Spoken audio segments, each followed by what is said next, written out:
My name's Max. What's your name? Hi Max, my name's Ali. I'm Aki. Peter. My name is Alex and I'm from Denmark. Martine. Steve. How much do you pay for rent in Vancouver? 750. Share house. 2,200 for a place downtown. 1 bedroom. Between 3 to 4. 2 bedroom. On a scale from 1 to 10, how would you rank Vancouver? 10? It's a 9. 7.5. I'd say 9. So the high cost of living for you is worth the lifestyle. Yeah, I think so. Still, I think the nicest place to live in Canada. What do you think of when I say Vancouver? Glossy buildings piercing the sky, yacht clubs, beautiful people, drop-top designer clothes, driving Teslas to the beach. What if I show you the other side of it, the side of homelessness, gangs, poverty, and streets with drugs? In this video, you're going to learn 2 sides of one city, a Vancouver you haven't seen before, places you should stay away from, as well as neighborhoods that bring peace and safety. Please note this comes from my subjective experience, so it's no reason to start drama in the comments. Bear with me through the whole video.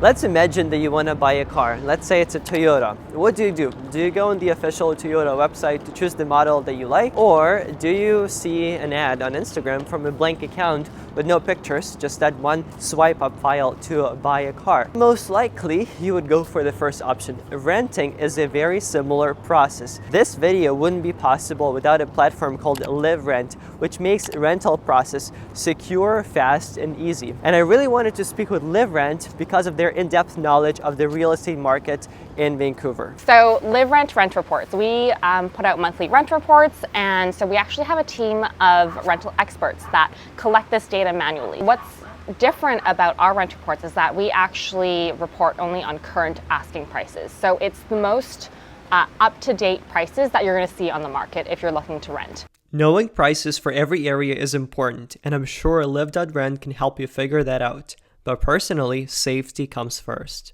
So let's learn about some dangerous areas I would stay away from.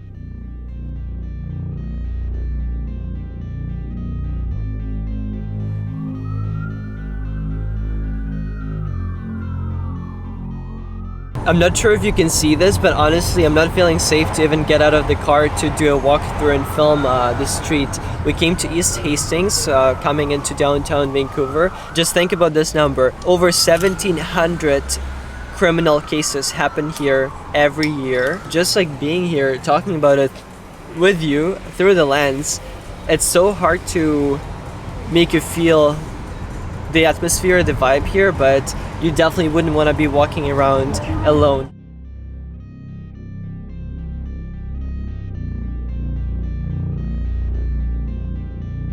According to local Vancouverites, there are also certain areas in Surrey where local gangs do their dirty business. But it's not to say that the whole Surrey is like that. In fact, some areas are quite nice and welcoming.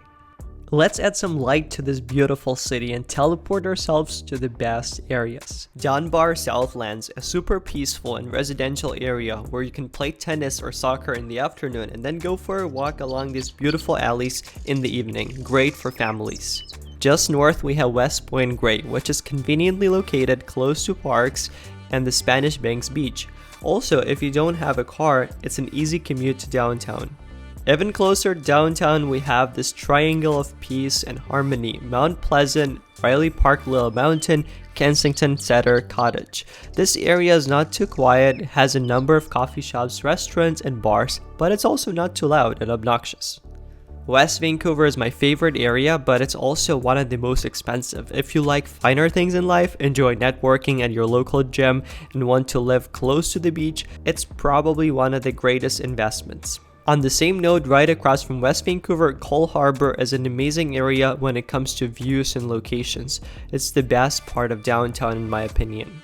If you have a lower budget, I would also say Richmond is a nice spot in general. I never experienced or heard anything bad about the neighborhood, though it's a little farther away compared to other areas. South Vancouver is the best alternative in my opinion. It's not crazy expensive like downtown or far away like Richmond or Surrey. Thanks to liv.rent, I quickly found a place I might call home soon.